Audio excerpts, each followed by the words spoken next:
siang. Kita berjumpa lagi pada mata pelajaran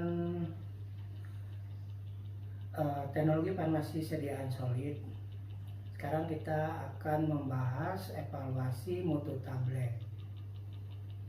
Kenapa ini menjadi penting? Karena tablet itu pada formula itu sudah diperkirakan bahwa kualitasnya telah memenuhi persyaratan, sehingga untuk mengendalikan prosesnya, mengendalikan kualitas tersebut, maka tablet yang diproduksi itu harus dilakukan evaluasi terhadap tablet jadinya. Kemudian slide berikutnya, apa aja evaluasi sediaan tablet tersebut. Di persyaratan dari industri itu ada yang namanya bentuk dan ukuran. Ini diambil dari Pharmacope edisi 3, Pharmacope Indonesia edisi 3, di mana ini ada ketebalan adalah satu-satunya variabel yang berkaitan dengan proses pencetakan. Ketebalan dipengaruhi oleh BJ ruah, BJ manfaat, dan sifat aliran massa cetak tersebut. Alat yang dipergunakan untuk evaluasi ini adalah jangka sorong. Kalau dilihat dari evaluasi bentuk tablet, pertama adanya ketebalan. Ini diukur dengan jangka sorong. Syaratnya adalah diameter tablet tidak boleh lebih dari 3 kali dan tidak kurang dari 1/3 kali tebal tabletnya, sehingga yang diukur adalah diameter dan ketebalannya. Ini berapa diukurnya? Diukurnya adalah 20 tablet. Kemudian bobot rata-rata. Ini sama dari 20 tablet. Ini alatnya adalah timbangan, ditimbang bobot rata-ratanya. Ketika bobot rata-ratanya ada tabelnya, ini tabel syaratnya. Ketika bobot rata-ratanya 25 mg atau kurang, maka penyimpangannya harus maksimal di bawah B, ya, di bawah kolom B. Nanti bisa dilihat di slide. Begitu pula bobot rata-rata berikutnya. Kemudian kita lihat evaluasi selanjutnya, yaitu kekerasan tablet.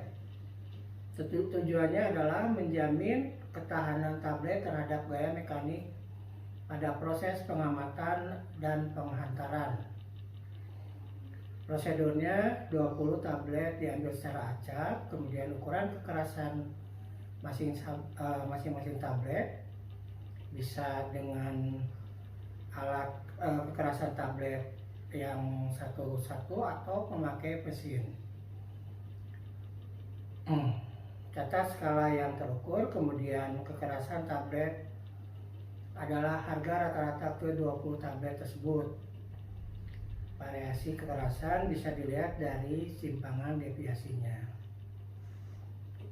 Syaratnya adalah untuk tablet sampai dengan 300 mg, maka kekerasan yang dipersyaratkan adalah 4-7 kg per cm persegi. Kalau untuk tablet 400 sampai 700 itu berkisar 7 sampai 12 kg per cm persegi. Kemudian evaluasi yang berikutnya adalah variabilitas. Ini adalah parameter untuk menguji ketahanan tablet bila diaturkan pada suatu ketinggian tertentu. Tujuannya adalah untuk mengukur ketahanan permukaan tablet terhadap gesekan yang dialaminya sewaktu pengemasan dan pengiriman ke tempat tujuan. Prosedurnya sama, 20 tablet diambil secara acak, kemudian dibersihkan dari debu, kemudian ditimbang. Ini adalah berat awal, yaitu W0.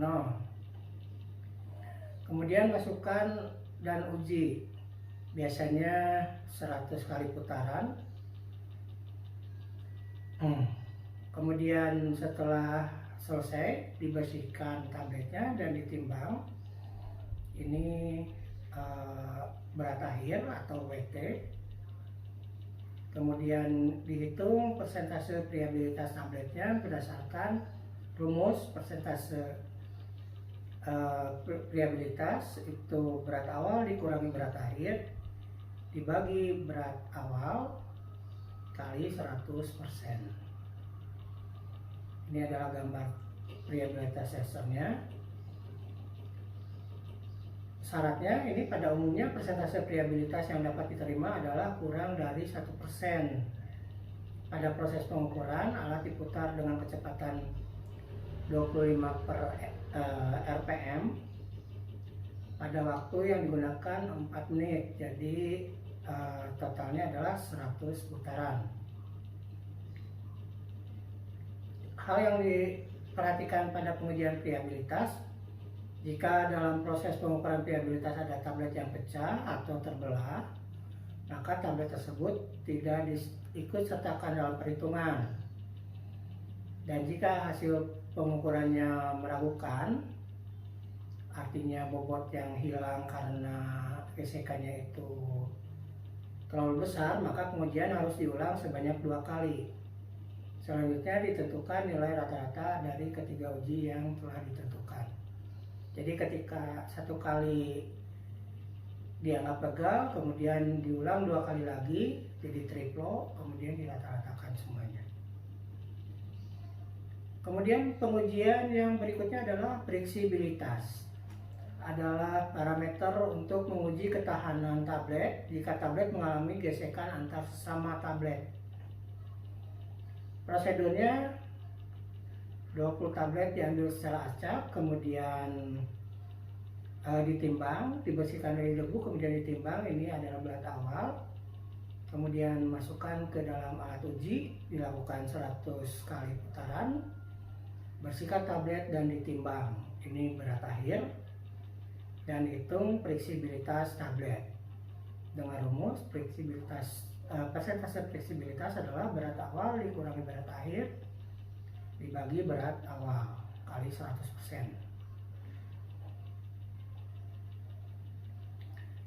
Nah, setelah kita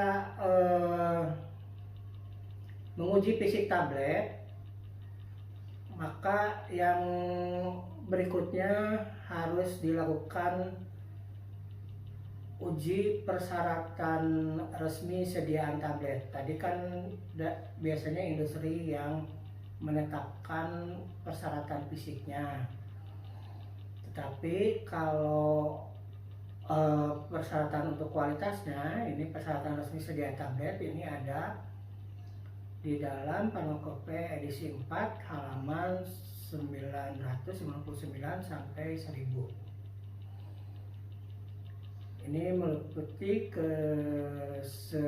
keragaman bobot dan keseragaman kandungan. Jadi yang tadi itu ada keseragaman bobot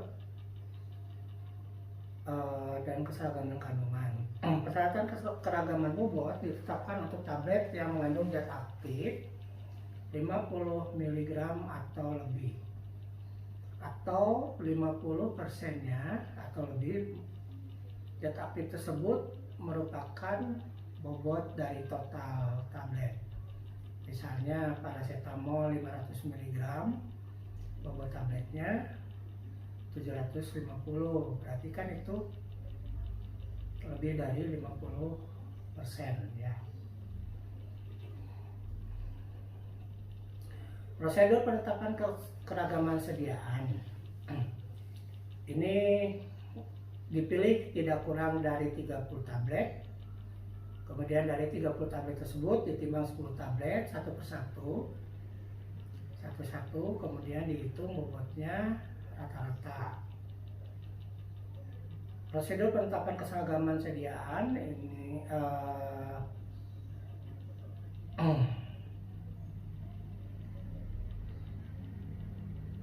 ini biasanya ada di monografi tabletnya di Pharmacope 4 tersebut.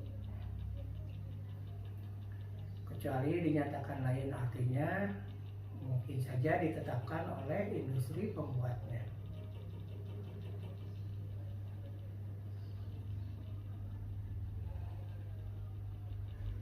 Nah, ini kriterianya. Persyaratan keseragaman dosis dipenuhi jika jumlah zat aktif masing-masing dari 10 tablet tersebut terletak antara 85% hingga 115% dari yang tertera pada etiket dengan simpanan baku relatif lebih kecil atau sama dengan 6%.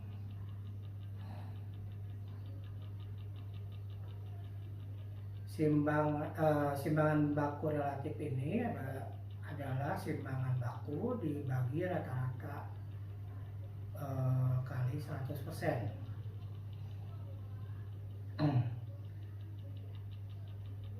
Dilakukan uji tambahan jika ada satu tablet di luar rentang 85% atau 115% dan tidak ada tablet yang terletak pada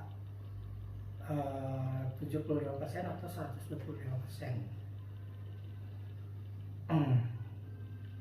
Atau yang kedua, simbangan baku relatifnya itu lebih besar daripada 6%.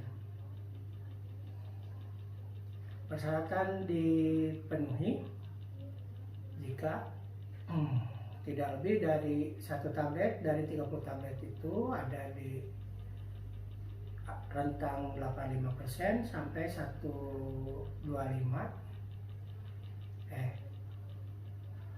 115 ya 115%. Kemudian tidak ada satu tablet pun yang terletak di antara rentang 75 sampai 125 dan simpangan baku relatifnya tidak lebih besar dari 7,8%.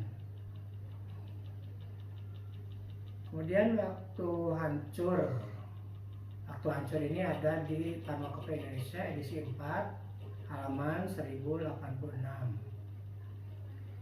Ini dimaksudkan untuk menetapkan kesesuaian batas waktu hancur yang tertera pada masing-masing monografi, kecuali pada etiket dinyatakan bahwa tablet atau kapsul yang digunakan sebagai tablet hisap atau dikunyah atau dirancang untuk pelepasan waktunya secara bertahap dalam jangka waktu tertentu atau pelepasan obatnya 2 periode yang berbeda dengan jarak waktu yang jelas antara periode pelepasan tersebut. Jadi waktu hancur dikecualikan untuk tablet hisap, tablet kunyah, pelepasannya diperlambat atau bertahap, kemudian ada waktu tertentu. Kemudian tetapkan jadi sediaan yang akan diuji dari etiket serta dari pengamatan dan gunakan prosedur yang tepat untuk 6 unit sediaan atau lebih. Ini dalam mesin waktu hancur ini ada 6 tabung, maka 6-6-nya itu harus diisi dan uji waktu hancur dinyatakan bahwa sediaan atau bahan aktifnya telah sempurna. Dinyatakan hancur sempurna adalah sisa sediaan yang tertinggal pada kasa alat uji merupakan massa lunak yang tidak mempunyai inti yang jelas, kecuali dari penyalut atau cangkang kapsul yang tidak larut dalam air.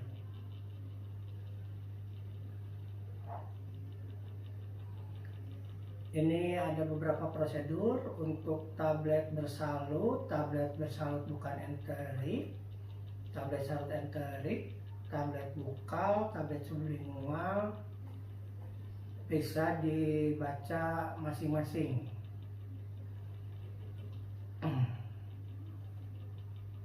Kemudian yang ketiga adalah uji disolusi. Uji ini digunakan untuk menentukan kesesuaian dengan persyaratan disolusi yang tertera pada masing-masing monografi. Untuk sedia tablet dan kapsul, kecuali pada etiket dinyatakan lain bahwa tablet itu harus dikunyah.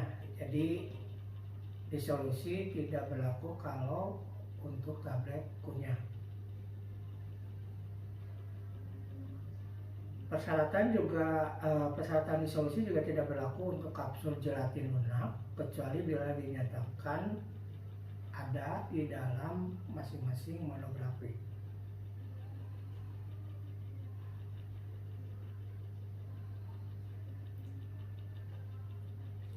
Kalau etiketnya itu salut enterik tapi di monografinya tidak ada, baik itu uji disolusi, uji waktu hancur, tidak dinyatakan secara khusus, maka digunakan cara pengujian sediaan lepas lambat seperti yang tertera pada uji pelepasan obat. Jadi ingat, untuk sediaan tablet enterik, salut enterik, dan di monografinya tidak ada menyatakan bahwa uji disolusi dan uji waktu hancur secara khusus, maka ujinya diadakan mengikuti cara uji pelepasan obat.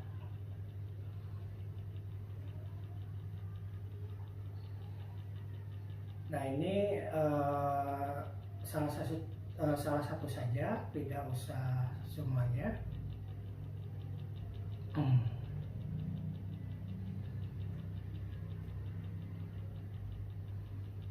Kemudian slide berikutnya dilihat ada disolusi tester.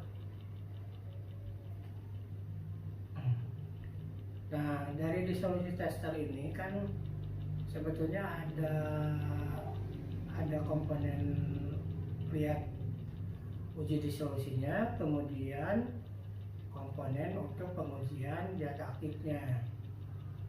Itu harus dinyatakan secara khusus di dalam monografi, karena biasanya kecepatan disolusi tidak maksudnya alat disolusi tester ini tidak bisa langsung menetapkan kadar dari zat aktif di dalam tablet atau di dalam kapsulnya. Nah, disolusi tester sendiri kan ada biasanya ada 6 tabung, kemudian bentuknya bisa dayung atau pedal. Nah, untuk evaluasi tablet kita cukupkan sampai di sini. Untuk pertanyaan bisa diisi di kolom komentar. Nanti Bapak akan berusaha menjawab. Terima kasih atas perhatian saudara. Nanti kita akan coba praktekkan salah satu pengujian ini. Untuk pengujian fisik yang disarankan oleh industri mungkin bisa semuanya, tetapi untuk disolusi atau hancur bisa saja salah satunya. Sekali lagi terima kasih atas perhatiannya. Assalamualaikum warahmatullahi wabarakatuh.